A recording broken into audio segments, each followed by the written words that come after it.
समाचार दौर सच के साथ। नमस्कार, मैं जितेंद्र। स्वागत आप सभी का न्यूज स्पैन में। पिछले हफ्ते तक लोटन राम निषाद समाजवादी पार्टी पिछड़ा वर्ग प्रकोष्ठ के प्रदेश अध्यक्ष थे। वे अब भी समाजवादी पार्टी में हैं, लेकिन अब उन्हें अपने पद से हटा दिया गया है। इस बीच के समय में ऐसा हुआ कि अयोध्या में कुछ पत्रकारों ने उनसे राम मंदिर के बारे में सवाल पूछ लिया, जिसके जवाब में उन्होंने कह दिया कि राम में उनकी कोई आस्था नहीं है। बाबा साहब भीमराव अंबेडकर, कर्पूरी ठाकुर, महात्मा ज्योतिबा फुले और छत्रपति साहू जी महाराज ने पिछड़ा वर्ग को उनका अधिकार दिया है। मेरी आस्था इन महापुरुषों में है, लेकिन ये तो संवैधानिक और नैतिक स्थिति है। राजनीति तो भावनाओं पर भी चलती है। बीजेपी को संभवतः समाजवादी पार्टी और अखिलेश यादव की वैचारिक दुर्बलता का एहसास था कि राम लोटन निषाद के बयान को उछालने से सपा की क्या गति हो जाएगी। बीजेपी के प्रदेश प्रवक्ता ने इस बारे में सपा से स्पष्टीकरण मांग लिया। उधर मीडिया ने भी मामले को उछाल दिया और बीजेपी की ओर से झुकी मीडिया ने तो समाजवादी पार्टी को इस मामले में घेरने की कोशिश की। सपा ने घबराहट में निषाद को पद से हटाकर उस पर राजपाल कश्यप को बिठा दिया।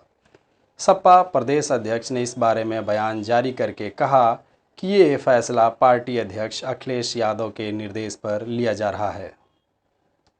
ये तो पता नहीं चल पाया कि निषाद के बारे में फैसला करते समय सपा के अंदर किस तरह का विचार विमर्श हुआ, लेकिन सपा के हाल के राजनीतिक आचरण को देखें तो स्पष्ट है कि पार्टी बीजेपी से विचारधारा के स्तर पर टकराने से बच रही है।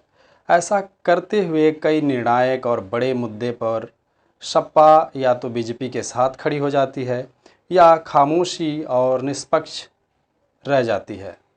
मिसाल के तौर पर अनुच्छेद 370 पर समाजवादी पार्टी हमेशा से बीजेपी के खिलाफ खड़ी थी, लेकिन जब संविधान संशोधन के लिए विधेयक लोकसभा में आया तो अखिलेश यादव ने वोटिंग में हिस्सा लेने से इनकार कर दिया और वॉकआउट करने का रास्ता चुना।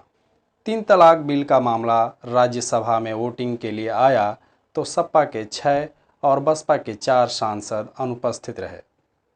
बीजेपी ने जब आगे बढ़कर सवर्ण ईडब्ल्यूएस आरक्षण के लिए पहल की तो यूपी की तीनों प्रमुख पार्टियां सपा, बसपा और कांग्रेस ने समर्थन में वोट डाला।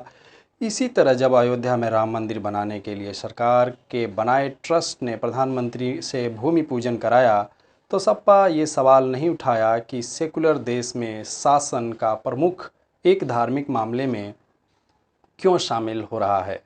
सपा चाहे तो इस बात से संतुष्ट हो सकती है कि बीजेपी के समक्ष वैचारिक हार सिर्फ उसने स्वीकार नहीं की है। कांग्रेस और बसपा भी यही मानकर चल रही हैं कि बीजेपी के हिंदुत्व का विरोध करने से कोई राजनीतिक फ़ायदा नहीं होगा, हिंदुओं के नाराज़ होने से कोई नुकसान ही हो जाए। इस तरह इस समय भारत की, खासकर उत्तर भारत की राजनीति में विचारधारा के स्तर पर दलों के बीच अंतर या तो धुंधला पड़ गया है या मिट गया है। ये सब उस राज्य में हो रहा है जहां सपा बसपा ने 1993 के विधानसभा चुनाव में नारा लगाया था कि मिले मुलायम कांसीराम और हवा में उड़ गए जय श्री राम। तो लोगों ने नाराज होने की जगह सपा और बसपा को डटकर वोट दिया और उनकी लखनऊ में सरकार बनवा दी। इसलिए सपा, बसपा और कांग्रेस के इस डर का कोई आधार नहीं है कि हिंदू वोटर आहत और नाराज होने के लिए तैयार बैठा हुआ है। सामाजिक न्याय और लोकतंत्र तथा धर्मनिरपेक्षता की राजनीति के जरिए बीजेपी आरएसएस को गंभीर वैचारिक चुनौती दी जा सकती है, लेकिन इसके लिए जिस साहस की ज़रूरत है उसका कोई प्रदर्शन करता यूपी में कोई दल नज़र नहीं आता। खासकर सपा ने तो लोटन राम निषाद प्रकरण में स्पष्ट तौर पर साबित कर दिया कि उससे कम इस समय ऐसी कोई उम्मीद न की जाए।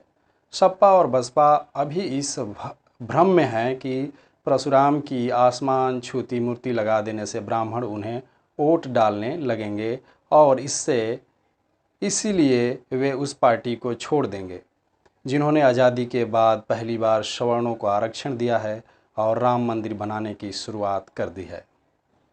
एक समय का चुनाव जीतने वाला नारा हवा में उड़ गए जय श्री राम बोलकर आज कोई नेता इन दलों में बना नहीं रह सकता। सरकार बनाना नहीं, विचारधारा के स्तर पर विरोधियों को निहत्था कर देना और उन्हें अपने पक्ष खड़ा कर लेना बीजेपी की अब तक की सबसे बड़ी ऐतिहासिक जीत है। रामलोटन निषाद को सपा में पद से हटाया जाना बीजेपी के लिए जश्न का एक और मौका है। देखते रहिए न्यूज़ स्पैन को। नए हैं तो चैनल को लाइक शेयर और सब्सक्राइब करना ना भूलें।